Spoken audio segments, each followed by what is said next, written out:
Ya, muy buenas tardes. En esta clase vamos a hablar de fisiopatología gástrica, el intestino delgado, intestino grueso y fisiopatología hepática. En primer lugar, vamos a empezar a hablar de la fisiopatología gástrica, en la cual cumple un rol fundamental cómo se forma la úlcera péptica y finalmente cómo se llega a formar el cáncer gástrico propiamente tal. Para entender un poco la fisiopatología de estas dos enfermedades, primero tenemos que hablar de quién la produce. Aquí vemos en la imagen el estómago, una imagen eh, macroscópica del estómago, y acá en la parte izquierda vemos una gran tumoración de características más bien irregulares, ¿ya? Y obviamente para que se forme dicho cáncer deben pasar varios factores, dentro del cual cumple una gran importancia el Helicobacter pylori. El Helicobacter pylori es una bacteria más bien gram negativa que coloniza crónicamente los pliegues de la mucosa gástrica. Ella genera una respuesta inflamatoria inmune crónica. Generalmente ella se ubica en el epitelio de la mucosa gástrica y es capaz de lograr un pH de 5 para lograr sobrevivir. Ella crea un microambiente para que logre mantenerse viva, ya que el estómago tiene un pH bastante ácido que es incompatible con la vida ya de cualquier microorganismo. Sin embargo, la Helicobacter pylori tiene esa capacidad de crear un microambiente. Ella no invade la mucosa gástrica, por lo tanto dificulta su tratamiento. En general, el tratamiento para eliminar bacterias a través de los antibióticos, pero los antibióticos no llegan directamente a la mucosa, ya al lugar donde ella reside, por lo cual se utilizan varios tipos de tratamientos antibióticos. Generalmente son dos y más un inhibidor de protones para lograr la destrucción de ella. Y se ha determinado que el número de días de tratamiento son de día 14 días. Ya nos sirve 7 días porque no logramos erradicar el Helicobacter pylori. No hay portadores, es decir, si uno tiene Helicobacter pylori significa que siempre hay una inflamación y siempre produce gastritis. ¿Ya? El modo de infección del Helicobacter pylori, en primer lugar, el Helicobacter pylori penetra la capa mucosa del estómago y se adhiere básicamente a la superficie de la capa mucosa epitelial gástrica. Ahí posteriormente produce amoníaco. El amoníaco, a partir de la urea, tiene como función formar un microambiente para esta bacteria, ¿ya? Y a partir del amoníaco produce amoníaco a partir de la urea que está presente en el fondo gástrico. La migración y proliferación, el número 3 de proliferación y migración del Helicobacter pylori al foco de infección. Y por último, desarrollo una ulceración gástrica con destrucción de la mucosa, inflamación, muerte de las células y de la mucosa. Posteriormente, esto puede ser tan profundo que obviamente destruye todo el epitelio y produce una perforación y produce lo que se denomina perforación de víscera hueca, produciendo un abdomen agudo. La patogenia, fundamentalmente, el Helicobacter pylori secreta proteínas que interactúan con las células epiteliales del estómago y atraen a los macrófagos neutrófilos causando una inflamación. Generalmente hablamos de una inflamación más bien aguda en instancia que están los neutrófilos. También posteriormente en el tiempo, si esto se cronifica, llegan los linfocitos. También libera ureasa, que es una enzima que neutraliza el pH del estómago, ¿ya? Y es el que nos toma, esto es súper importante desde el punto de vista diagnóstico, ya que el test de ureasa que uno utiliza para identificar la presencia o no de Helicobacter pylori, ya uno identifica más bien la liberación de esta enzima por parte de este microorganismo. Neutraliza el pH del estómago y las toxinas que contribuyen a la formación de úlceras. Esta bacteria se adhiere a la mucosa de la superficie gástrica y reside en la capa mucosa sin invadirla, en primer lugar. ¿Ya? Posteriormente comienza con una inflamación continua y crónica del antro específicamente, una parte del estómago, hace que las células G de la gastrina aumente la producción de gastrina por una estimulación crónica, produciendo estimulación permanente para las células parietales que aumentan la secreción de ácido. Como hay una gran cantidad de ácido en el estómago, este llega al duodeno y el duodeno no tiene los mecanismos de defensa del estómago, por lo cual sufre una metaplasia gástrica. Al parecer, histológicamente, más estómago que el duodeno, el Helicobacter se establece en él. ¿Ya? Y por lo tanto, el Helicobacter tiende a invadir el duodeno. En primer lugar, invadir el estómago y posteriormente, cuando las condiciones están propicias, invade el duodeno. Y ahí favorece la ulceración a nivel del duodeno. Favorece la ulceración. Por lo tanto, aquí vemos las células o el proceso de patogénesis está implicada las células productoras de moco. En general, Helicobacter pylori como bacteria gram negativa, las células parietales que producen la secreción ácida, las células principales productoras de pepsinógenos, los macrófagos, los neutrófilos, en instancia aguda. Después, como dije, una inflamación continua y crónica. Esto va a producir gastrina, produciendo una estimulación permanente de las células parietales, aumentando la secreción de ácido. Por lo tanto, la infección por Helicobacter pylori va a producir tres cosas importantes. Una antritis difusa, porque se localiza fundamentalmente en el antro, en la parte del estómago se llama antro, va a producir una antritis difusa que esta posteriormente puede desencadenar una úlcera duodenal. Una gastritis superficial, que generalmente son los pacientes asintomáticos, ¿ya? Y una pangastritis, es decir, que tenga toda la inflamación del estómago, una gastritis atrófica multifocal, y eso va a producir en futuro una úlcera gástrica o un adenocarcinoma, que en definitiva es un cáncer gástrico. Si se dan cuenta, esas son la evolución que puede tener una infección por Helicobacter pylori. Consecuencias de la infección. Gastritis. En el 100%, todos los pacientes que tengan esta bacteria en el estómago va a producir gastritis. Úlcera péptica, en el día el 15% de los casos. Cáncer gástrico, menos del 1%. Linfoma MALT, menos del 0,1%. ¿Ya? Y este linfoma MALT generalmente se asocia fundamentalmente a la infección por Helicobacter pylori. ¿Ya? Es una producción excesiva por invasión de linfocitos a la mucosa gástrica. ¿Ya? Clínica, en general, puede ser una infección aguda durante la niñez, puede ser totalmente asintomático, puede producir una epigastralgia urente u otros síntomas como regurgitación, pirosis, epigastralgia, saciedad precoz. No se sabe exactamente cuándo ocurre la infección, ¿ya? Si es en la niñez, durante la adolescencia o probablemente en la adultez, ¿ya? Porque generalmente la mayor cantidad de los pacientes son asintomáticos. Y cuando hablamos de infección crónica, también hay un porcentaje que son asintomáticas, es decir, no duele. La infección por Helicobacter pylori se manifiesta por enfermedades asociadas, fundamentalmente cuando hay una úlcera péptica, cuando hay un adenocarcinoma o linfoma MALT. La úlcera péptica, el 99% de las probabilidades de tener Helicobacter pylori y 1% restantes por los AINES, los antiinflamatorios no esteroidales. Antiguamente se pensaba que la principal causa de úlcera péptica era el uso indiscriminado de antiinflamatorios. Actualmente se sabe que la bacteria Helicobacter pylori es responsable en el 99% del desarrollo de la úlcera péptica. El adenocarcinoma también, como evolución de la úlcera péptica, también desarrollado por Helicobacter pylori, y el linfoma MALT, como les explicaba anteriormente, un desarrollo de linfocitos a nivel de la mucosa gástrica. Diagnóstico. En general, Los diagnósticos podemos clasificarlo en dos grandes grupos, los que son exámenes invasivos y los que son exámenes no invasivos.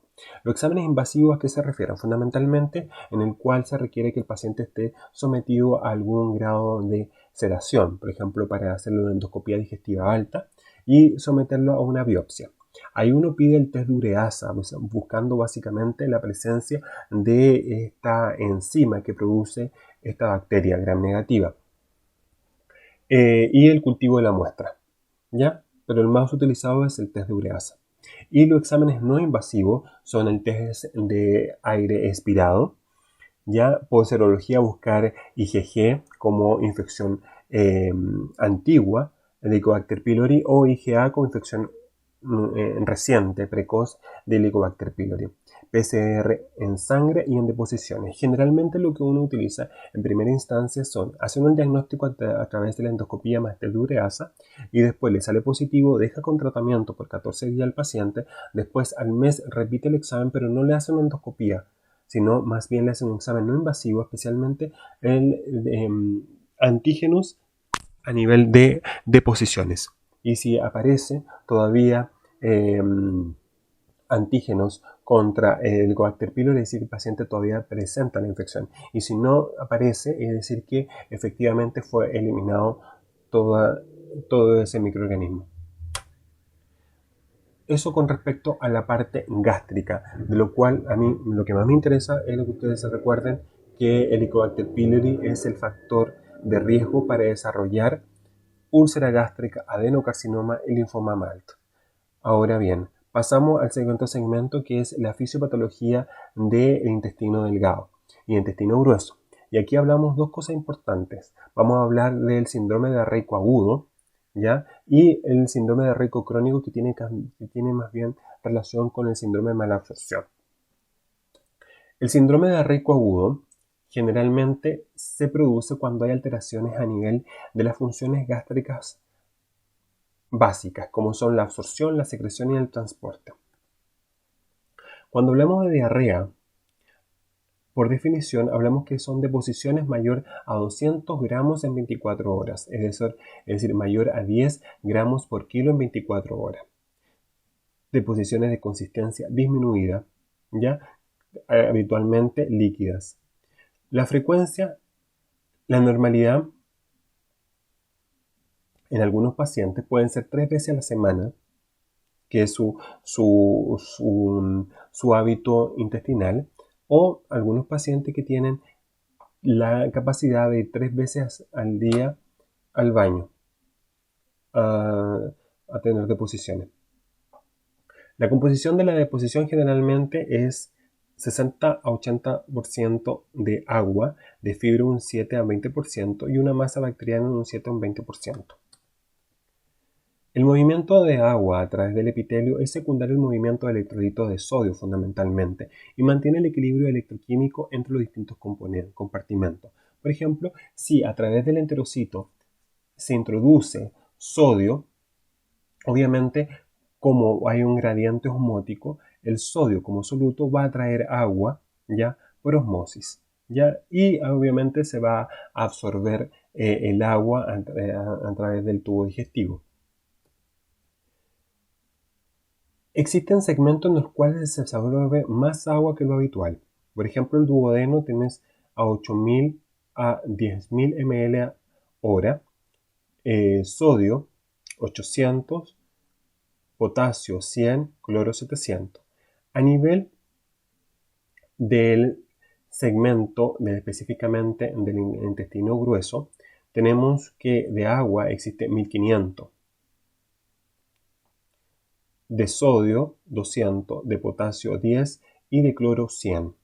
Y las deposiciones, por último, tienen una concentración de agua de 100 ml en 24 horas, de sodio de 3, de potasio de 8 y de cloro 2. ¿Esto por qué tiene importancia? Básicamente para ustedes recordar que en el duodeno hay una mayor absorción de agua en comparación con otros segmentos, ¿ya?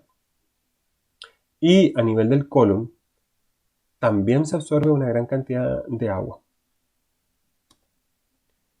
Si ahora vemos cómo se absorbe esta agua en condiciones normales. Una comida hipertónica, una mayor concentración de sodio básicamente, se va a empezar a través de los enterocitos a absorber, ¿ya? De las microvellosidades se va a empezar a absorber ese sodio. Y consecuencia de esa absorción de sodio va a empezar a absorberse agua, ¿ya? Y se empieza a eliminar hacia el exterior, hacia el lumen intestinal, cloro y bicarbonato. Ahora bien, a nivel del colon, ¿qué sucede?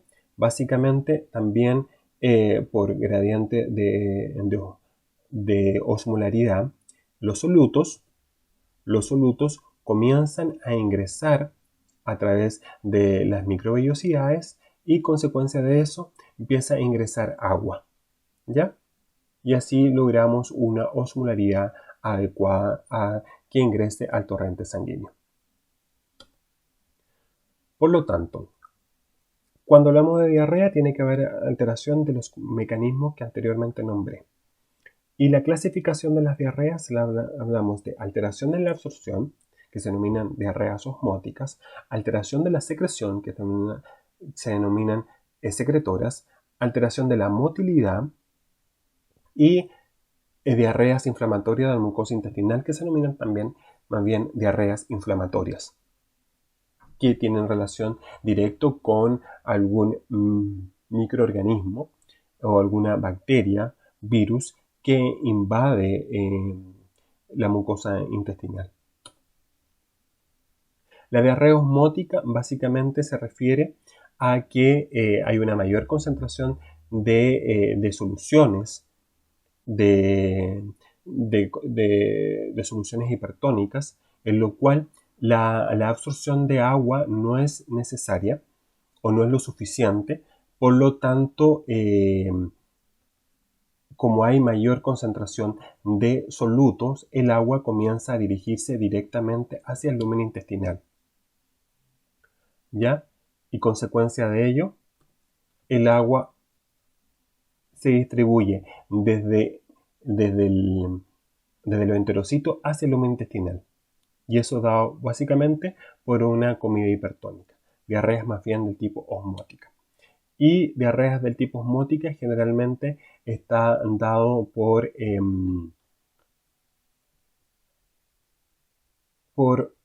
los siguientes solutos osmóticos, que son no absorbidos, metabolizables en el colon, por ejemplo, disacáridos, ácidos grasos de cadena corta, retención de cationes, aumento de la carga osmótica transitoria, absorción de ácidos grasos, porque disminuye la carga osmótica y absorción de fluidos. También son solutos no absorbibles o no metabolizables, que son exógenos o endógenos. No son las clasificaciones de los solutos que hacen posible o que se desarrolle esta diarrea osmótica. Y el tratamiento de esta diarrea osmótica fundamentalmente es el ayuno, es no comer nada. Por eso habitualmente cuando uno está con cuadro diarreico agudo, el mejor tratamiento es no consumir ningún alimento, ¿ya? Por unas 6 a 8 horas y el estómago y el intestino básicamente comienza a funcionar adecuadamente. Otras causas exógenas que son muy importantes, que la utilizan bastante las mujeres, el sexo femenino, básicamente son los laxantes, porque tienen un tránsito intestinal un poco más lento y esto va a provocar una diarrea osmótica. Por ejemplo, los laxantes, la lactulosa, el PEG, lo que tienen magnesio, los antiácidos, alimentos como el sorbitol, el manitol, etc. Algunos medicamentos utilizados como la colchicina para la gota, la colesteramina y la neomicina, que son antibióticos, ¿ya? La neomicina es fundamentalmente utilizada en pacientes con encefalopatía hepática. Va a producir una diarrea osmótica en los pacientes, ¿ya? Ahora pasamos al segundo clasificación de la diarrea. Dijimos que una diarrea osmótica. Fundamentalmente, ustedes se acuerdan, la diarrea osmótica producida más bien por laxante o por alguna sustancia hipertónica. Y esta más bien una diarrea secretora. La diarrea secretora, esta está producida por un estímulo secretor al enterocito, un secretagogo, puede ser una enterotoxina, o puede ser en forma local o por sistémica, y lo que produce básicamente es aumento del AMP cíclico intracelular del enterocito, hay una abertura de canales de cloro, hay una secreción de agua hacia el lumen y una inhibición de la absorción de los nutrientes. Esto ustedes se recordarán en las clases de infecciones. ¿Qué patología, qué bacteria producía esto? Aumento del AMP cíclico intracelular del enterocito, apertura de canales de cloro, aumenta hasta 5 a 10 litros de agua que salen al lumen intestinal. Era la fiebre tifoidea, la salmonela. Y como se acuerdan de esa oportunidad, aquí básicamente hay un bloqueo. Aquí están las microvellosidades, ¿ya? Y en el enterocito.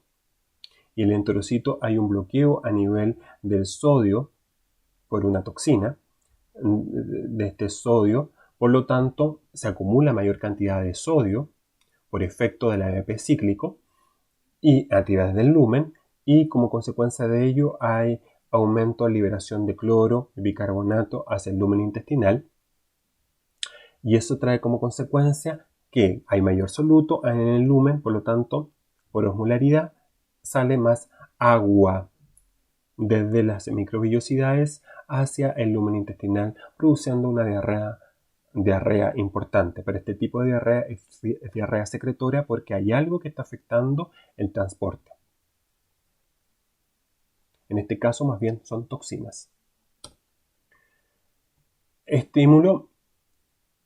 También estas diarreas secretorias son producidas por estímulo en las células enterocromatofines, que son quimiosensibles o mecanosensibles. Hay una secreción de sustancias neuroendocrinas, por ejemplo, las células enterocromafines va a producir hormonas. Fundamentalmente esta hormona va a estimular el sistema nervioso entérico, que ustedes recordarán que hay un sistema nervioso autónomo específicamente que está ubicado a nivel el plexo solar, que es el sistema nervioso autónomo, y esto estimularía la producción a nivel del enterocito de GMP cíclico y también de calcio, y esto aumentaría la secreción y abertura de canales de cloro, y eso también desarrollaría un cuadro diarreico de tipo secretor.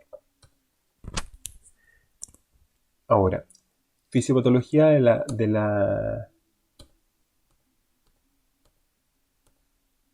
las causas según mecanismo fisiopatológico. Mediado por aumento del AMP cíclico, que son la mayoría, enterotoxinas bacterianas, ácidos grasos, prostaglandinas, medicamentos y VIP. Mediadores por sustancias neuroendocrinas, serotonina, glucagón, secretina, laxante, etc. Colecistoquinina. Y desconocido, fundamentalmente, por ejemplo, adenoma velloso, algún tipo de medicamento. Causa según el tipo de agente químico. Laxante, medicamentos, tóxicos, toxinas ingeridas, por ejemplo, estafilococos, aureus, etc. y alergias intestinales.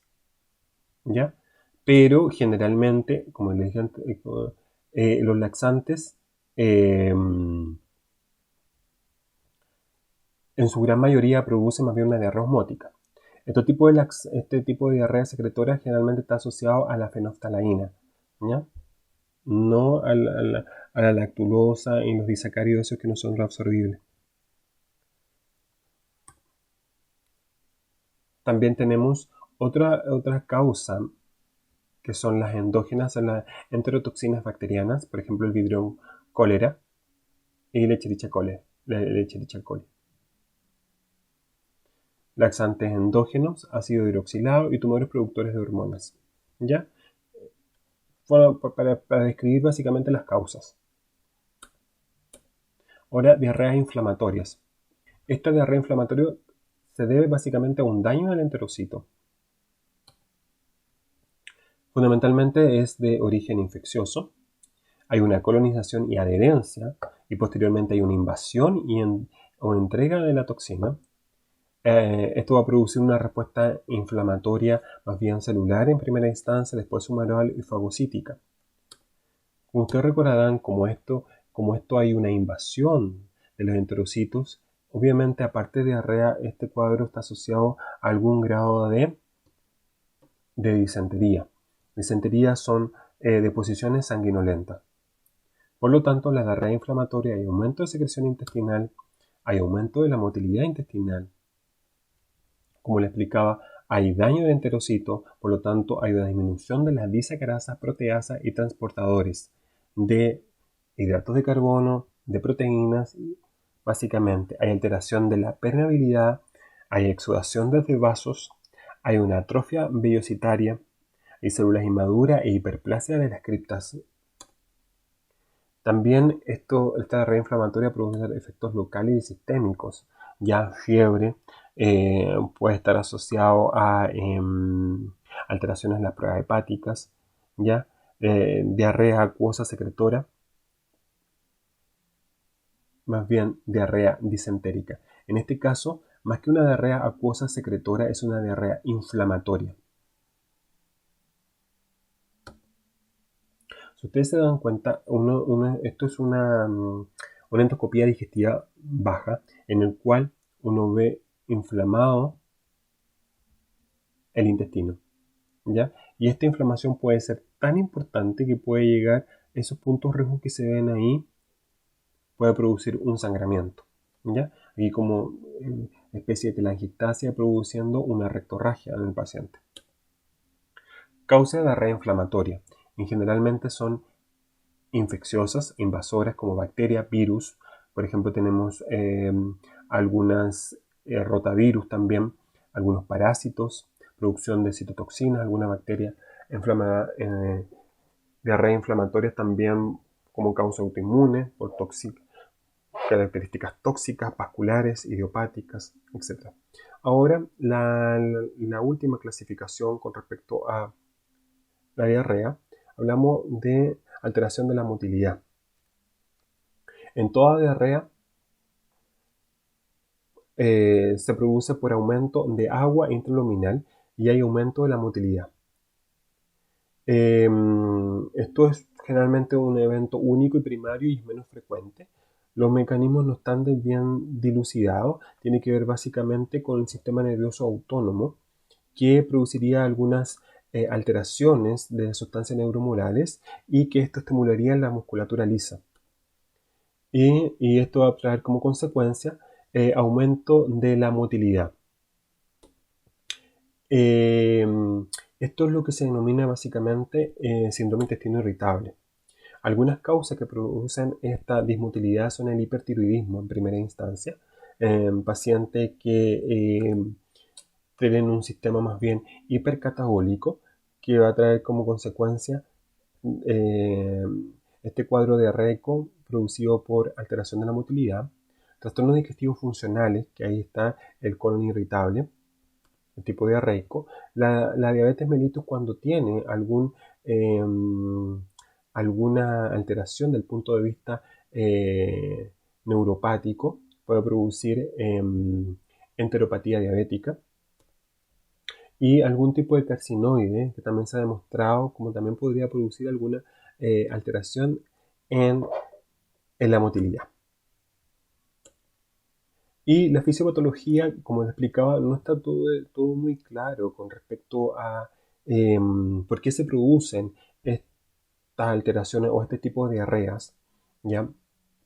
Supuestamente estarían incluidas las sustancias neuroendocrinas, en las cuales estaría la sustancia P, la acetilcolina, que actuarían a nivel del sistema nervioso autónomo, provocando alteraciones a nivel del músculo liso.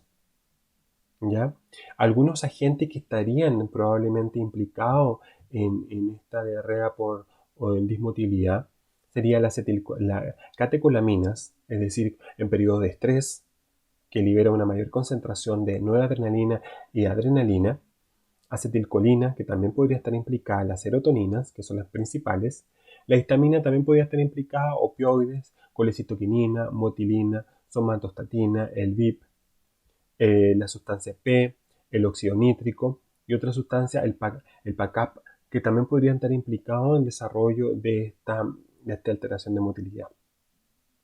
Y como ustedes se dan cuenta, el síndrome intestino irritable o trastorno digestivo funcional más bien está implicado o el tratamiento está en base a tratar el sistema nervioso. Crisis de ansiedad, básicamente, porque esto estaría implicado en su desarrollo. Ahora, hablamos del síndrome de Raynaud agudo. Hablamos de la clasificación osmótica, diarrea secretoria, diarrea inflamatoria, diarrea por dismotilidad, y cada uno con su fisiopatología y sus ejemplos característicos. Ahora bien, pasamos a la siguiente clasificación con respecto a las diarreas crónicas. Las diarreas crónicas tienen relación a lo que se denomina síndrome de mala absorción. Y la síndrome de mala absorción se debe básicamente, como por definición, a una alteración en la absorción de los nutrientes. ¿Qué nutrientes? Lípidos, carbohidratos, proteínas. ¿Ya? Y esta mala absorción puede ser global o parcial. Es decir, puede estar parcial, aislada o específica. Y esta mala absorción puede ser congénita, es decir, que se aparece durante los primeros inicios de la vida, o adquirida, que suceda en el periodo de adultez. La etapa de la absorción. En fisiología ustedes hablaron que existían varias etapas, entre las cuales había una fase de digestión, una fase de absorción, una fase de postabsorción. En la fase de digestión es una fase o procesamiento luminal. Hay una fase de absorción de la mucosa intestinal, probablemente tal, y un transporte hacia la circulación que se denomina posabsorción. Por lo tanto, hay una digestión de los nutrientes, por ejemplo las macromoléculas, lípidos, carbohidratos, proteínas y algunas vitaminas. Las macromoléculas sufren un proceso de digestión a través de enzimas que se degradan a moléculas más bien absorbibles. Los lípidos se degradan a ácidos grasos y monogliceroles. Los carbohidratos a monosacáridos. ¿Ya? Y ahí los monosacáridos, glucosa, sacarosa, fructosa, proteínas, fundamentalmente aminoácidos y algunos di o tripéptidos, y las vitaminas conjugadas a vitaminas libres. ¿Ya? Y eso es el proceso de absorción. Obviamente cuando hablamos de mala absorción hay una alteración en esta degradación de los nutrientes o digestión de los nutrientes. Principales mecanismos fisiopatológicos de la mala absorción de los lípidos. Alteración de los ácidos biliares. Alteración de las enzimas pancreáticas. Los ácidos biliares básicamente que están almacenados a nivel de la bilis. Alteración de las enzimas pancreáticas. Alteración de la superficie absortiva y alteración del flujo linfático. Todo esto, si hay algún tipo de alteración de esto, va a producir este síntoma cardinal que es la esteatorrea, es decir, tener deposiciones más bien oleosas, así como aceitosas sus deposiciones. Y eso se debe básicamente a que hay una alteración de los ácidos biliares, de las enzimas pancreáticas, hay una alteración a nivel de la superficie de absorción o alteración de flujos linfáticos. Y eso siempre tiene que ser investigado. La esteatorrea no es normal. Malabsorción de los carbohidratos, alteración de la digestión y la absorción, por ejemplo, el almidón a nivel de la amilasa pancreática y la amilasa salival se degrada a oligo o disacáridos. Los disacáridos, como son la sacarasa, la lactasa y la maltasa, por efectos de enzimas que están ubicados en el ribete del cepillo de las microvellosidades, se transforman a monosacáridos. Y en este caso, glucosa, fructosa, glucosa megalactosa y glucosa como la maltosa. La absorción de estos hidratos de carbono es activa y siempre está acoplada a sodio. Y la absorción, es decir, la circulación, generalmente es una circulación portal. Todos los carbohidratos deben pasar a nivel hepático. Se absorben y pasan a la circulación hepática. Los mecanismos fisiopatológicos de la mala absorción de hidratos de carbono se deben básicamente a deficiencias de enzimas. ¿Cuáles? Amilasa pancreática, En primer lugar, alteración de la disacarasa en el intestino, por frente a la lactasa, por eso uno es intolerante a la lactosa, ¿ya? Y alteración de la superficie intestinal absortiva, ya por un proceso en el cual hace que no se absorba bien los disacáridos.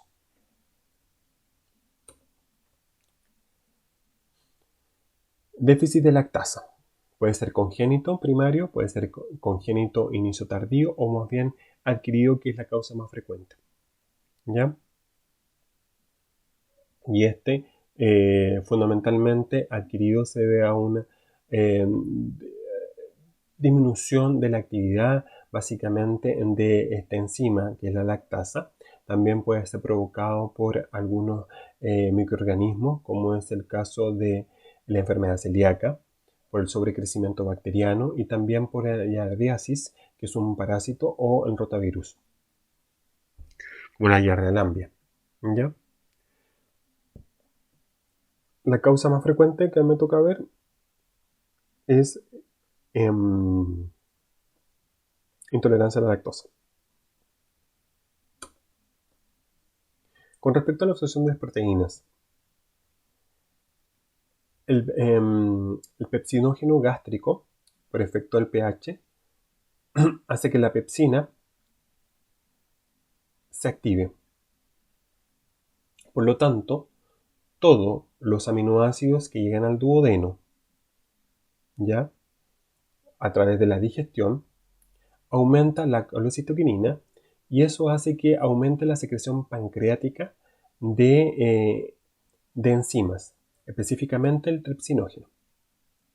Este tripsinógeno se transforma en tripsina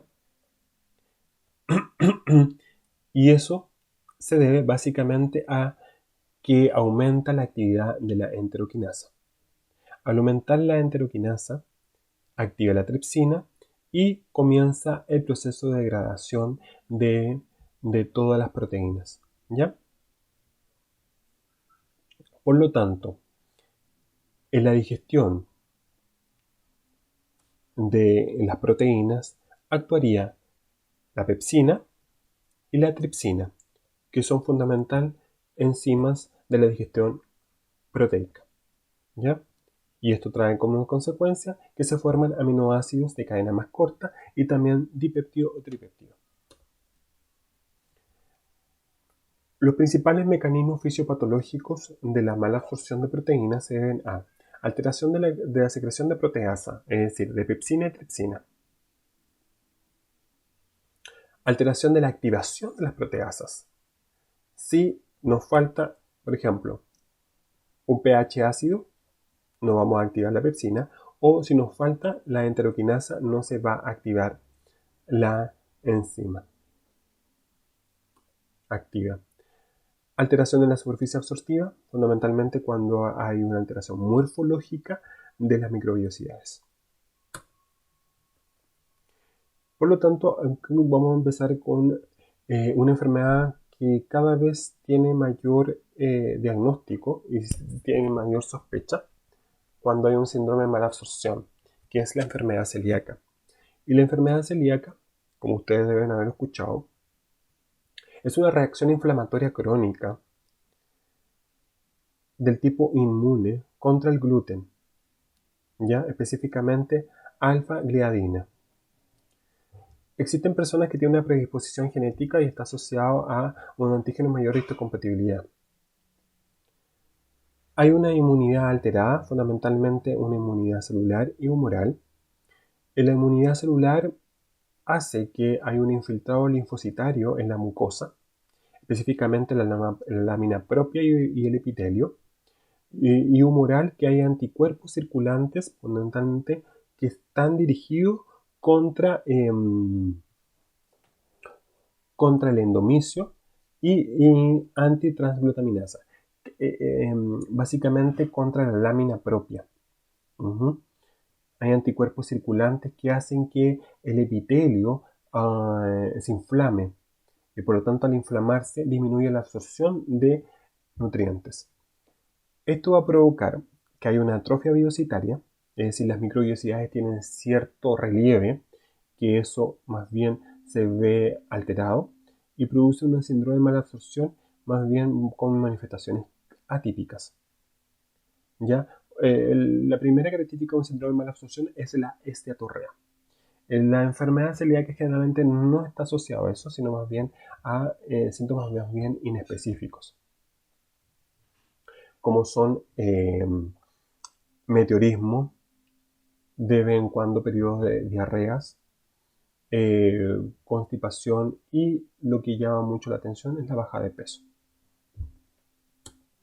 Si ustedes se dan cuenta, esto es una lámina histológica de un paciente que está cursando con una enfermedad celíaca. Las microvellosidades, supone que son estas, tienen que salir a la superficie. Por ejemplo, esta no me llega a la superficie y permite el proceso de absorción, pero el resto se encuentra totalmente inflamada e invadida por moléculas del tipo inmune, específicamente linfocitos. Y eso hace que se produzca una atrofia de las microvellosidades y hay una hipertrofia inflamatoria del epitelio, disminuyendo considerablemente la absorción de nutrientes.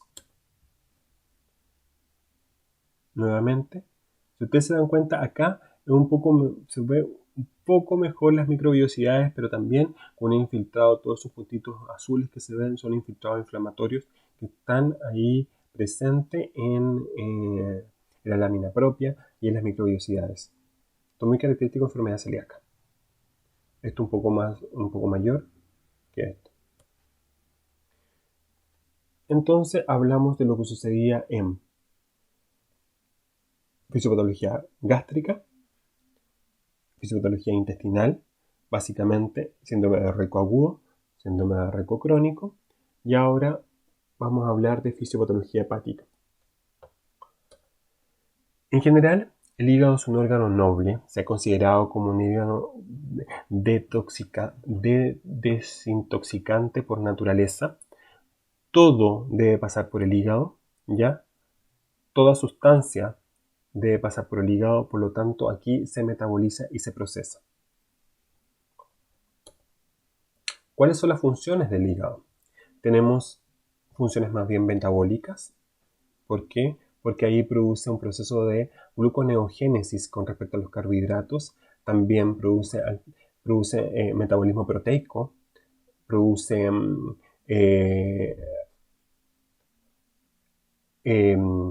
produce lípidos también en cierta medida, produce funciones más bien excretoras, desintoxicación de drogas, alcohol básicamente, excreción biliar, ya que hace posible la emulsión de los lípidos, digestión, hay emulsificación de los lípidos, producto de la excreción biliar, reciclaje de fierro, aquí fundamentalmente se encuentra la ferritina, ¿ya? Hay síntesis proteicas, el hígado es la principal síntesis de proteínas, fundamentalmente la albúmina, produce factores de coagulación, fundamentalmente los derivados de la vitamina K. También cumple una función inmune, una función endocrina, produce almacenamiento de vitamina A y de hierro a través de la ferritina. ¿Ya?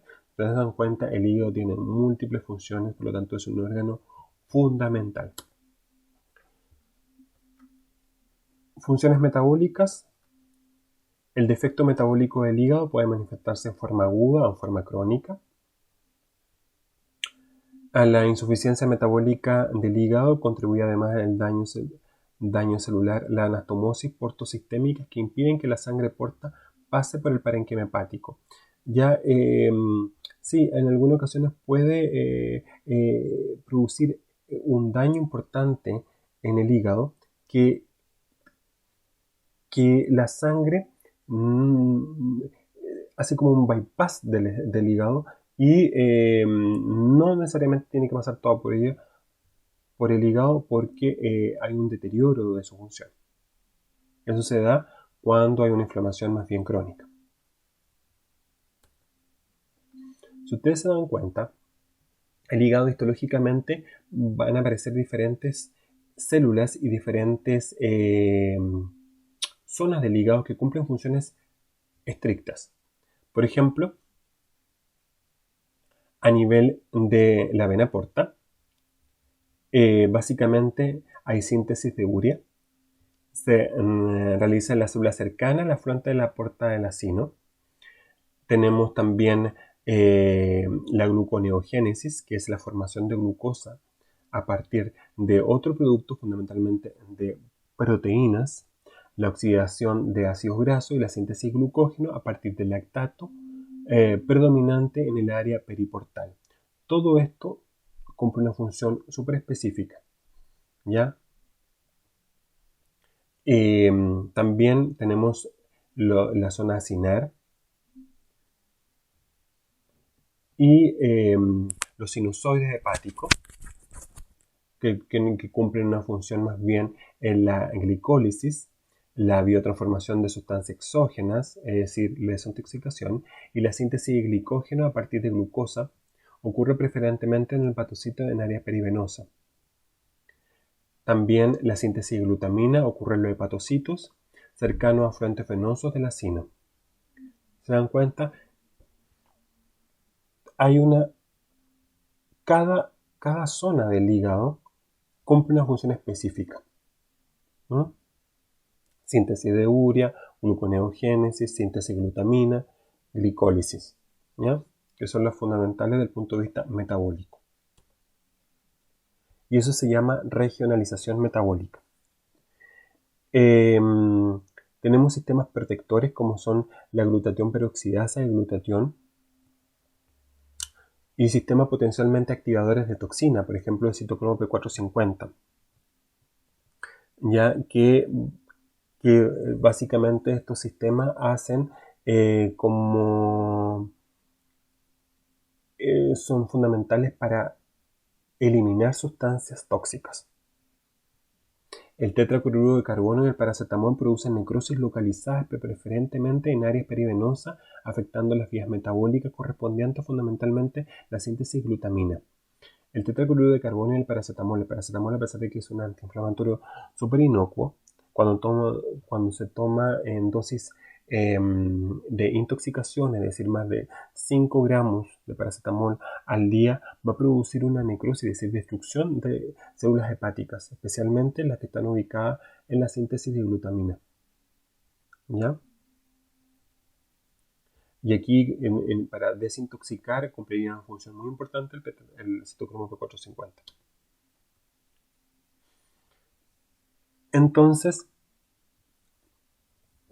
las funciones que se ven comprometidas en pacientes que están cursando con un daño hepático crónico serían, del punto de vista metabólico, alteración de los carbohidratos, las proteínas y de los lípidos, fundamentalmente producción de albúmina, se ve totalmente alterada, y factor de coagulación, y desintoxicación de droga y excreción biliar. La función inmune generalmente sigue alterada, pero en menor grado. Y las que están marcadas con rojo son las que se ven siempre alteradas cuando hay un daño hepático. ¿Qué alteraciones va a producir un paciente?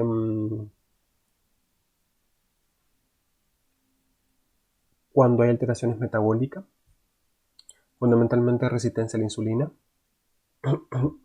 y puede haber hipoglicemia. La resistencia a la insulina se denomina también diabetes mellitus hepatógeno. Hay un defecto en los receptores que se está investigando. Hay una hiperinsulinemia por falta de catabolismo de la insulina.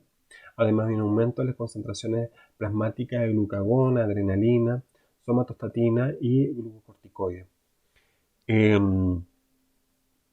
Siendo lo más frecuente que los pacientes que cursan con un daño hepático agudo presenten hipoglicemia. La hipoglicemia generalmente se debe a cuando hay alteraciones de la gluconeogénesis y la glicólisis, y eso se basa en que hay un 80% de destrucción del parénquima hepático, ¿no? También hay pacientes que por el exceso de consumo de alcohol producen hipoglicemias inducidas, ¿ya? Y eso puede ser grave en cierta medida, si no te toman las medidas precautorias adecuadas. Como les decía, otra de las alteraciones metabólicas que se dan en pacientes con daño hepático crónico o daño hepático son alteraciones de las proteínas, fundamentalmente factor de coagulación. Hay alteraciones del factor de coagulación y eso se ha manifestado básicamente por disminución del tiempo de protrombina. ¿Ya? Otra proteína que se ve alterada básicamente es la albúmina. La vida media de los factores de coagulación es de solo horas, de modo que todo el daño hepático afecta rápidamente la coagulación, ya sea por daño celular y o por deficiencia de vitamina K. Mala digestión y mala absorción de lípidos también. Pero todos que son dependientes de vitamina K. El hígado sintetiza todos los factores de coagulación excepto el factor 8. La insuficiencia hepática afecta la coagulación, hay disminución de la protrombina y eso es un factor característico. Cuando ustedes noten que el tiempo de protrombina se ve alterado, es decir, la vía extrínseca de la coagulación, quiere decir que el hígado tiene algún tipo de alteración. Importante siempre descartar déficit de vitamina K. Hay algunos fármacos que actúan básicamente inhibiendo la vitamina K. De las otras funciones proteicas que se ven alteradas es la albúmina. La vida media de la albúmina es 19 días. La hipoalbuminemia aparece en relación con daño hepático crónico básicamente. ¿Ya? Promueve la formación de edema y de ascitis. Dislipoproteinemia, disminución de la licitina, colesterol, acetiltransferasas, afecta la transformación de BLD en LDL. El VLDL solo alcanzará a ser transformada a ILDL. A ello se agrega mayor formación de HDL. La acidosis hepática está disminuido, por lo tanto, la concentración de HDL y aumentada la de IDL, que es el intermedio. Esto hablamos solamente de funciones desde el punto de vista de la dislipoproteína o lipoproteinemia. Lo que quiero que ustedes se recuerden que las funciones que se ven más alteradas desde el punto de vista metabólico en el hígado son la albúmina y los factores de coagulación. Síntesis de albúmina. Síntesis de 12 gramos al día, proteína plasmática más abundante y más importante desde el punto de vista de mantener adecuado la homeostasis del medio intracelular. Responsable de generar la presión oncótica o presión coloidosmótica, que era tan importante la ley de Starling. Su disminución contribuye a la formación de edema y eso dado por los mecanismos renales con síndrome nefrótico. Ya en algunas ocasiones cuando hay eliminación importante de proteína a través de la orina. ¿Ya? Pero en este caso hay disminución en la producción. Y ustedes se dan cuenta que en este esquema el signo de Godet, en el cual demuestra que hay una edema importante a nivel de extremidades inferiores. Y eso producto de una hipoalbuminemia.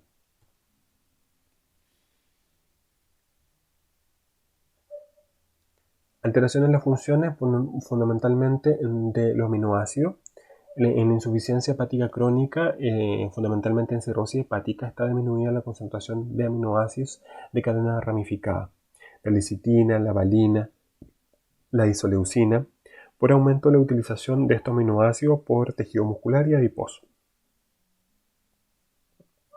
En insuficiencia hepática crónica, como es la cirrosis hepática, está aumentada la concentración también de aminoácidos más bien aromáticos, como son la tirosina, la fenilalanina y el triptófano. Y también la metionina, porque no se puede degradar adecuadamente este aminoácido a nivel hepático. ¿Ya? Y esto en definitiva, esta concentración elevada de aminoácidos aromáticos trae como consecuencia una complicación de la insuficiencia hepática crónica, que es la encefalopatía hepática. Por eso uno reduciría los niveles de tirosina, fenilalanina y triptófano. Debería disminuir el consumo de estos aminoácidos. El amoníaco resulta de la degradación de aminoácidos en el hígado, en el intestino, en el riñón y durante el ejercicio en el músculo esquelético. La concentración de aminoácidos en la sangre portal es de 200 a 400 micromol por litro y solo de 10 a 30 micromoles por litro en la sangre arterial. El músculo en reposo puede utilizar amoníaco formando glutamina. El amoníaco formado en el riñón es mayoritariamente eliminado por la orina. El amoníaco es tóxico. Es totalmente tóxico, por lo tanto el hígado debe degradar este elemento. Si el hígado no es capaz de desintoxicar el amoníaco de nuestro cuerpo, comienza a producir lo que se denomina encefalopatía hepática. Y la encefalopatía hepática es una complicación grave en los pacientes con cirrosis hepática. ¿Ya?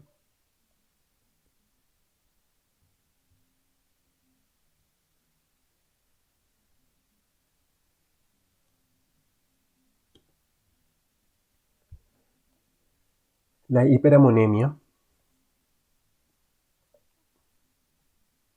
la glutaminasa, es activada por su propio producto, que es el amoníaco, aumentando el aporte de amoníaco a la carboximetilfosfataso sintetasa.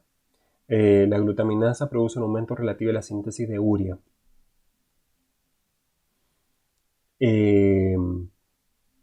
Estas glutaminasas se activan por efecto del amoníaco. El mayor consumo de glutamina es solo parcialmente compensado por aumento de la síntesis de glutamina en el hepatocito perivenoso, que también están dañados, ¿ya?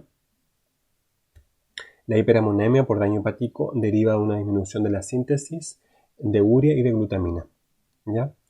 La hiperamonemia, el amonio, amoníaco que se transforma en amonio. El amoníaco por sí solo es tóxico para circular a nivel del torrente sanguíneo, por lo tanto el cuerpo lo transforma a amonio, amonemia.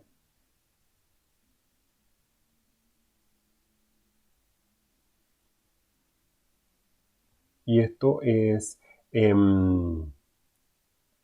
cuando sus niveles se elevan sobre el valor normal, desencadenaría la patogenia de la encefalopatía hepática. Y esto es pregunta de prueba. Afecta el metabolismo energético de las neuronas y de neurotransmisión. Factores desencadenantes de la encefalopatía hepática es aumento de la ingesta de proteínas, básicamente aminoácidos aromáticos, hemorragias gastrointestinales, el tipo de varices esofágica, aumento del metabolismo proteico por sepsis, cuadro infeccioso severo, inhibición de la síntesis de urea por diuréticos, ¿ya? Y también por otros neurotóxicos la cirrosis, como son los mercaptanos y los fenoles, que resultan de degradación de metionina y aminoácidos aromáticos, ácidos grasos, y el GABA, que también tendría un importante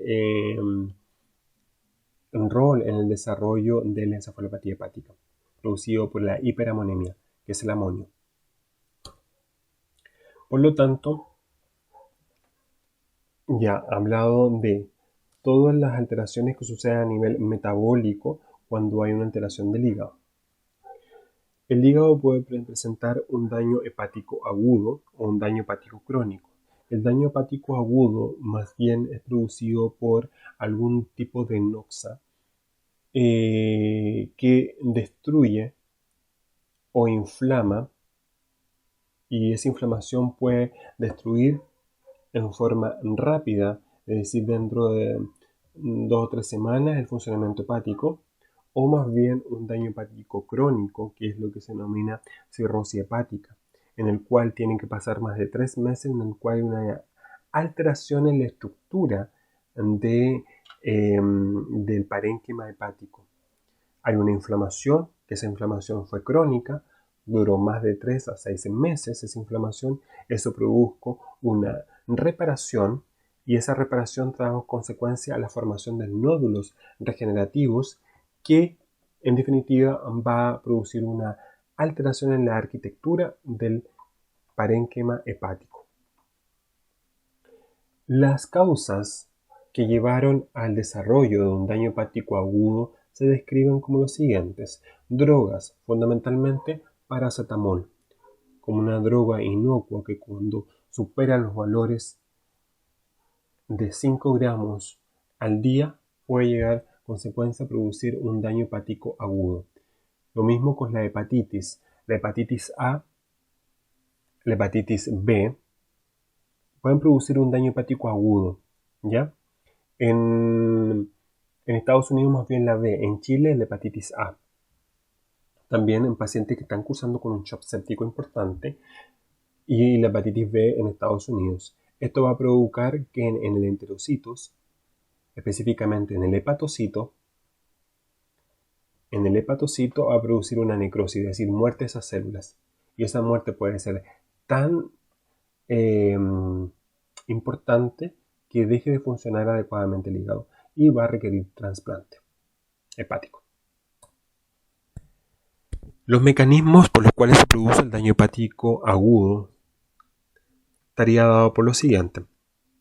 El hepatocito produciría un daño inmunológico por linfocitos CD8, por el factor necrosis tumoral, por daño de la membrana, por daño en mitocondria. Esto va a traer como consecuencia elevación de las transaminasas, ¿ya? Fundamentalmente GOT, GPT, GGT. Esto trae como consecuencia una necrosis del hepatocito y esto puede traer como consecuencia una regeneración o una falla hepática fulminante. Y esto, si no se hace un trasplante en forma adecuada, puede desencadenar la muerte del paciente. Como les explicaba en la diapositiva anterior, causa daño hepático crónico la hepatitis viral, virus hepatitis A, B, C, D, E, virus herpes simple, virus de Epstein-Barr, citomegalovirus, el virus herpes virus 6, influenza tipo B, virus de fiebres hemorrágicas, el ébola, etc. Algunas drogas, especialmente el paracetamol, por forma accidental o intento suicidio, antibióticos, fundamentalmente la isoniazida, que es utilizado para el tratamiento de la tuberculosis, nitrofurantoína, utilizada para el tratamiento de la infección urinaria, tetraciclina, ciprofloxacino, eritromicina, amoxicilina con ácido clavulámico, ¿ya? Fenitoína, tricíclicos, ciclofosfamida, loratadina, diclofenacos, amiodarona, todas estas drogas van a provocar un daño hepático agudo cuando sobrepasan las dosis terapéuticas. Ojo con el paracetamol. Hepatitis A es considerado como un picornavirus, un RNA. Causa hepatitis aguda e infección más bien asintomática. La principal causa es la principal causa de hepatitis aguda en pacientes jóvenes, especialmente en niños y adolescentes. No produce infección crónica, es decir, esta infección se produce, inflama el hígado y posteriormente es eliminado tras las deposiciones el virus. Y se generan anticuerpos protectores, por eso te pasa una vez en la vida.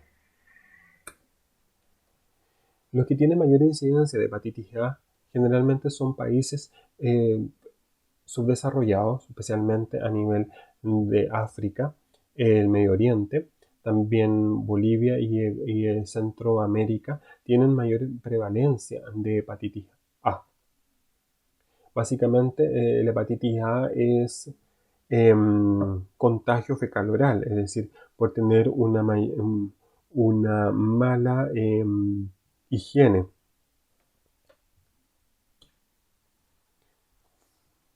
Y esto se produce, esta mala higiene, por alimentos y agua contaminadas, ¿ya?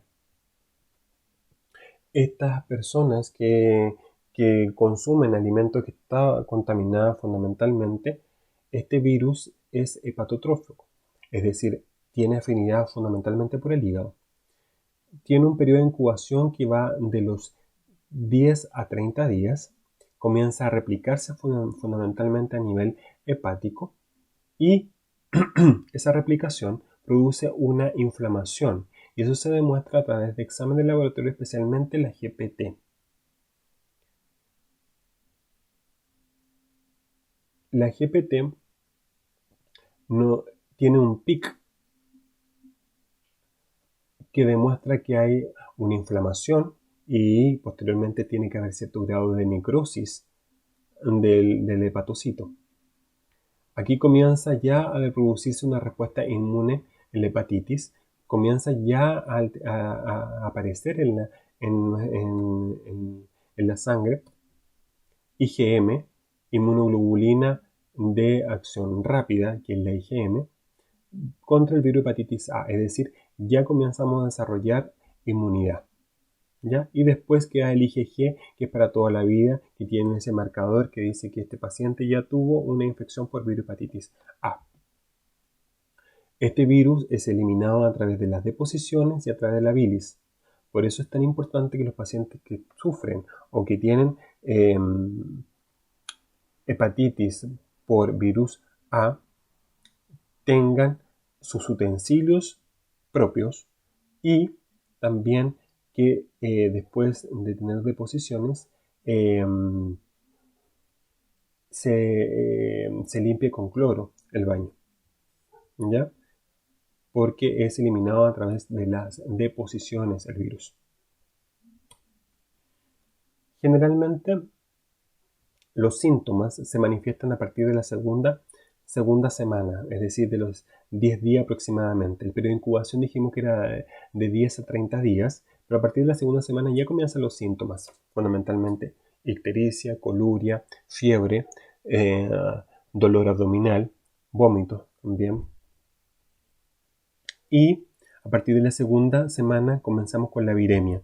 Esa viremia hace que el virus llegue fundamentalmente a nivel del hígado, ¿ya? Y esa viremia hace que se alteren enzimas hepáticas, fundamentalmente la GPT, ¿ya? Y tan rápido como se produce la viremia, nuestro sistema inmune comienza a producir inmunoglobulina M, que me demuestra la infección aguda, y posteriormente entre los 14 días, 18 días, ya comienza a desarrollar la inmunidad crónica, es decir, comienza a desarrollar IgG para el resto de la vida, ¿ya? El periodo de incubación, 30 días. Los síntomas básicamente son astenia, anorexia, náusea, vómito, fiebre, ictericia, coluria y fundamentalmente en formas inhabituales, puede ser fulminante, con un daño hepático agudo fulminante, puede ser bifásica, puede tener un cierto grado de recaída y puede tener también asociado a una forma que se denomina hepatitis colestásica, en el cual está asociado fundamentalmente el prurito. Y hay alteraciones de la fosfatasa alcalina y la GGT también. El examen físico, lo que más llama la atención de estos pacientes con hepatitis es la ictericia, que es la coloración amarillenta de las escleras. Fundamentalmente sucede cuando la bilirrubina supera los 1,5 miligramos por decilitro, la bilirrubina total. En este caso, la bilirrubina es de tipo directa, la que aumenta considerablemente. Lo otro es la coluria. Y la coluria corresponde a orinas de color café, similar al té. Algunos pacientes lo asimilan como color Coca-Cola. Este cuadro es para que les quede claro que el virus hepatitis A se elimina a través de las deposiciones. También se obturaba a través de la saliva y a través del suero. Por lo tanto, estos pacientes requieren un aislamiento también tanto entérico como también la necesidad de no intercambiar saliva. Las vías de transmisión son orofecal, consumo de verduras regadas con agua servida, consumo de mariscos crudos. Ya, pero en mayor frecuencia el orofecal es personas que van al baño, no se limpian bien las manos y posteriormente manipulan alimentos que contaminan al resto. Prevención de la hepatitis A, medidas de higiene y sanitización, vacuna altamente eficaz, 98% de los pacientes que se vacunan no tienen hepatitis A. Se utilizan 2 dosis de la vacuna, que son a los 6, 0 y 6 meses. Actualmente la hepatitis A está utilizada en el calendario nacional de vacunaciones en los niños, ¿ya? Y a las 2 semanas ya tenemos inmunoglobulinas. ¿Ya? ¿De qué tipo de inmunoglobulina? Inmunoglobulina G. En primer lugar, lo primero que aparece IgM para determinar que hay una infección aguda, después la IgM baja y comienza a aumentar considerablemente la IgG, que no habla que tuvo de un marcador de enfermedad. La hepatitis B es otra causa importante de daño hepático agudo y también de crónico, ¿ya? Este es mucho más complejo desde el punto de vista terapéutico. La hepatitis B tiene una alta incidencia y también de prevalencia en países también con un marcado desarrollo. Canadá, África, también India, China y también América del Sur, parte de Brasil. ¿Ya? En Chile actualmente tiene mayor incidencia en el norte, en Arica, Iquique, básicamente, hepatitis B. La hepatitis B aguda tiene un periodo de incubación de 3, inclusive puede tener hasta 3 meses de incubación. Este es mucho más largo que la hepatitis A. Puede tener una fase más bien ictérica, que es similar a una hepatitis A, caracterizada por los siguientes síntomas: astenia, mialgia, náusea, vómitos, dolores de cabeza, febrícula, dolor del hipocondrio derecho. ¿Ya? A la semana comienza los otros síntomas característicos de cualquier hepatitis, que es la ictericia y la coluria, inclusive acolia. Y la acolia son deposiciones de tipo blanquecina. La coluria era orina de color té. Y la ictericia, la coloración amarillenta de la esclera. ¿Ya?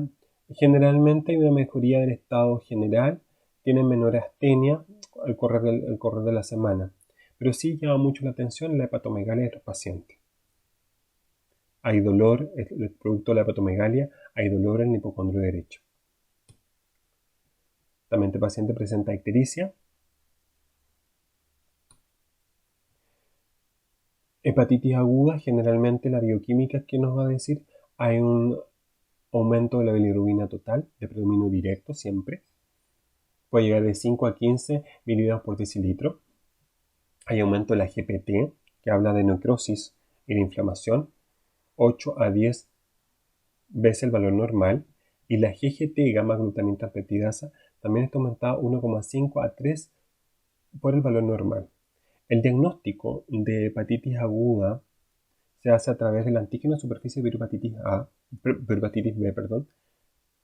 antígeno de superficie de hepatitis B, y también por el anticore IgM, que nos habla de infección aguda, IgM. Por lo tanto, tenemos la siguiente serología de la hepatitis B.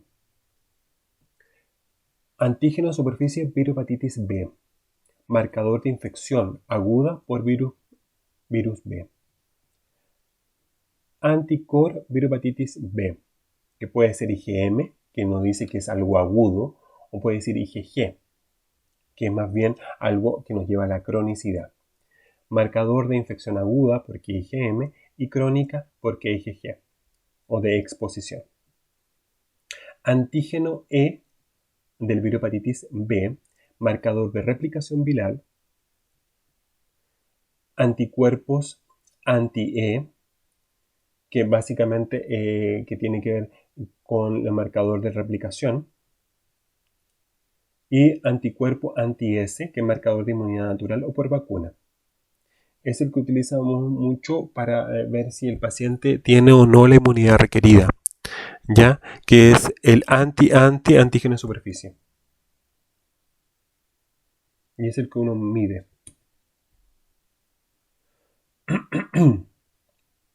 Por lo tanto, semanas desde la exposición y los títulos serológicos. En primer lugar, lo que aparece en primera instancia es el antígeno de superficie de pirohepatitis B. ¿Ya?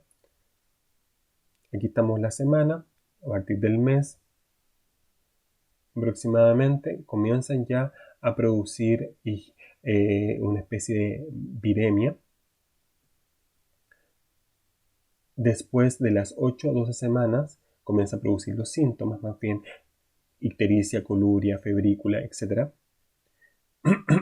Después de ahí comienza a producir inmunidad, antígeno en superficie, IgM anti virhepatitis B core,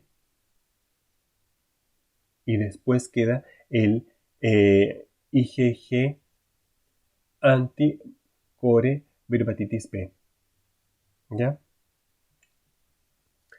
El anti-core total, que esto nos orienta a que si este paciente va o no a la cronicidad, es uno, y lo otro, el antígeno en superficie de hepatitis B, que en general ya a partir de las 24 semanas debería ya desaparecer. Pero cuando hablamos de cronicidad, cuando el antígeno en superficie se mantiene constante, los niveles. Y el antígeno de superficie antivirus hepatitis B, es para ver si tiene cierta grado de inmunidad. Muy bien, con respecto ahora a daño hepático crónico, que hicimos que es lo mismo que decir del punto de vista fisiopatológico, cirrosis hepática. Cirrosis hepática más bien es un diagnóstico morfológico, ¿ya? Pero en definitiva tienen el mismo sustrato, es decir, daño y apoptosis del hepatocito. Las causas del daño hepático crónico, lejos la más importante y la que ustedes se tienen que acordar siempre, es el alcohol. Después vienen las hepatitis, pero en este caso la hepatitis C y la hepatitis B. En mayor proporción, en un 60% hepatitis C y un 40% hepatitis B. El hígado graso, estatosis hepática, o también denominado hígado graso, también va a producir un daño hepático crónico que va a llegar a la apoptosis y la muerte del hepatocito. El hepatocito básicamente, al igual que el daño hepático agudo, existe un daño inmunológico producido por los linfocitos CD8. Hay liberación excesiva de factores de necrosis tumoral, hay un daño de membranas, hay un daño mitocondrial que va a traer como consecuencia la apoptosis, es decir, la muerte del hepatocito. Y esta respuesta puede ser estereotipada, es decir, en algunas partes del hígado no va a morir todo el hígado, sino más bien algunos segmentos del hígado, ¿ya? Y esto va a producir una activación de células estrelladas, es decir, de las células Kaffer. Hay un factor de crecimiento de fibroblastos también, depósitos de colágeno, una distorsión de la arquitectura y alteraciones vasculares que trae como consecuencia esta anastomosis por tocaba. Por lo tanto, cirrosis es un proceso hepático difuso con fibrosis y formación de nódulos. Como dijimos, cirrosis es un diagnóstico más bien anatomopatológico en comparación con el diagnóstico del daño hepático crónico, más bien es un diagnóstico fisiopatológico.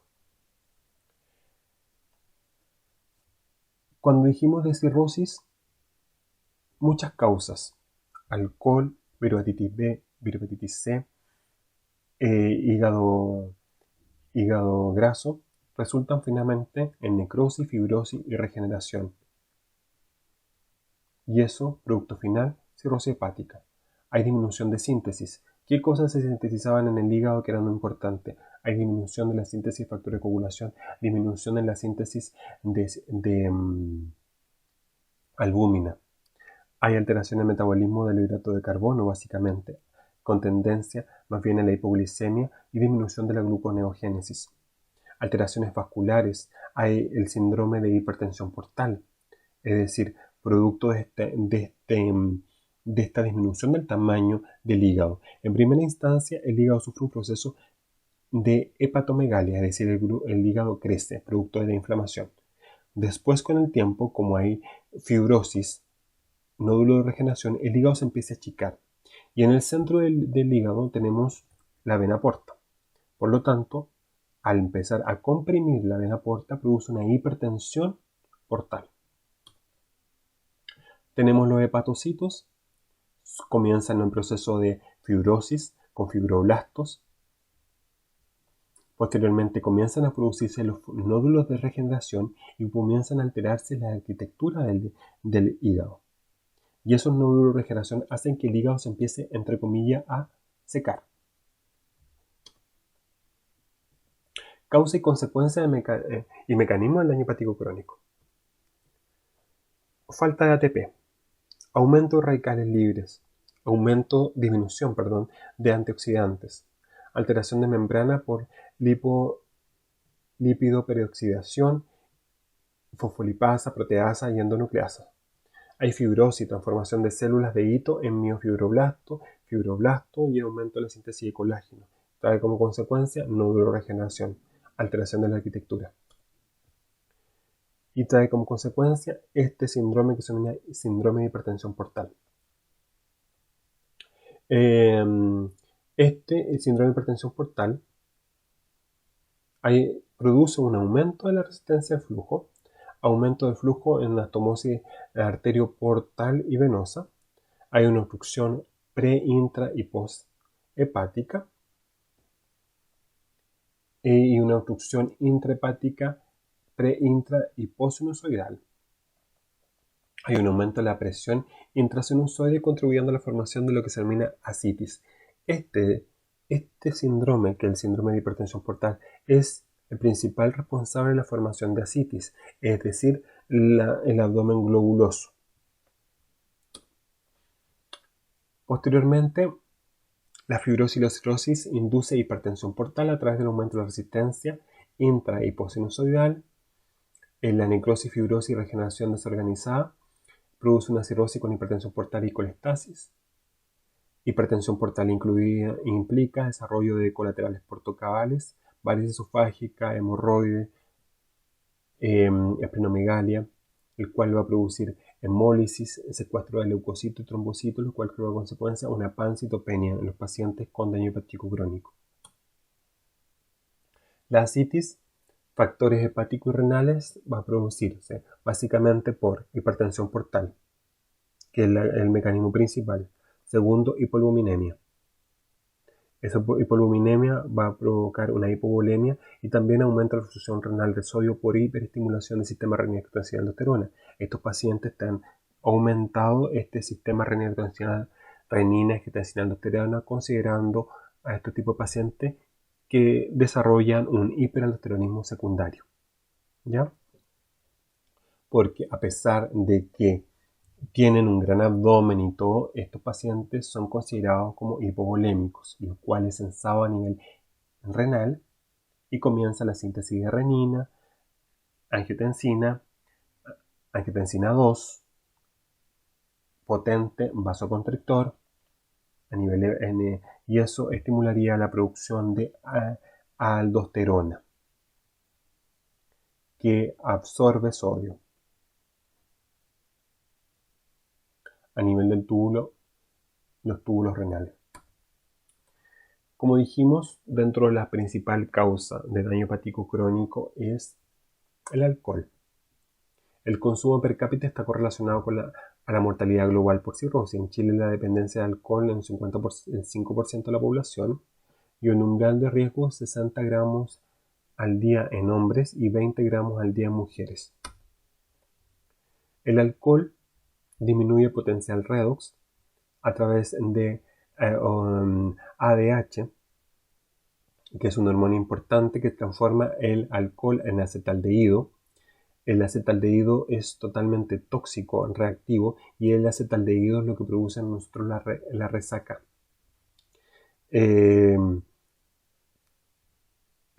Este acetaldehído disminuye las uniones de las membranas, produce un daño mitocondrial y posteriormente el acetaldehído, por efecto hepático, y por efecto de alguna enzima, el ALDH, transforma en acetato y este acetato es eliminado. Pero el acetaldehído es el que tiene mayor potencial tóxico y que destruye el hepatocito. El alcohol, degradación a través de la alcohol deshidrogenasa, con un sistema oxidativo mitocondrial y la catalasa. Producto final, el acetaldehído, aumento del potencial redox y inducción del citocromo P450.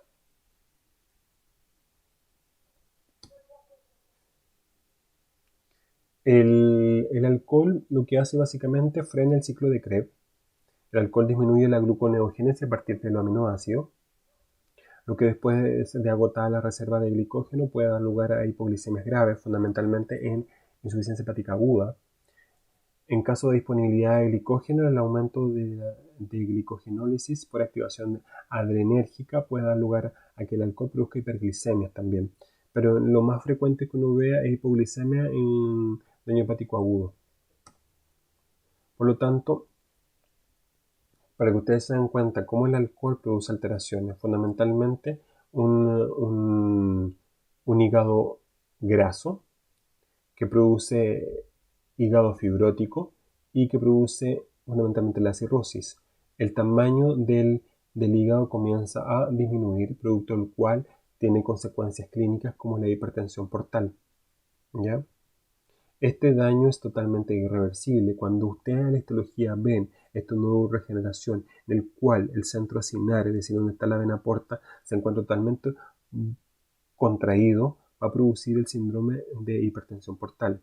Aquí en la imagen superior van a ver todos los hepatocitos medio blanquecinos y eso es porque están acumulados por lípidos. Clínica. Cuando uno sospecha un paciente que está cursando con una cirrosis hepática, cuando lo primero ves en la piel comienzan estas arañas vasculares o telangiectasia. También la ginecomastia en pacientes varones. Otro signo muy importante es la circulación colateral, ¿ya? En el cual, producto de que el paciente presenta ascitis, hay una circulación importante a nivel sistémica. ¿Por qué? Porque hay toda la circulación portal se encuentra alterada y con producto de ello comienzan a aparecer circulaciones colaterales que pasan o bypassean el hígado. Y aquí vemos una imagen de un paciente con ascitis, un abdomen globuloso, una hernia umbilical que está haciendo una paracentesis, es decir, eliminación de líquidos que puede durar entre 5 6 litros aproximadamente que pueden eliminar, ¿ya? Y la ascitis producida por síndrome de hipertensión portal, por la hipoluminemia y también producido por el sistema renina-angiotensina-aldosterona, que se denomina una hiperaldosteronismo secundario en este tipo de pacientes. Y las edemas totalmente aumentado, producto de la hipoalbuminemia también. Aquí, ascitis, en la zona donde uno hace la paracentesis y es en el umbilical. También vemos las palmas hepáticas que son más bien rubicundas, más telangiectasia a nivel de la parte anterior del tórax. Y por último, que quede como corolario que el alcohol mata el hígado. Por lo tanto, hay que cuidarlo. Muchas gracias.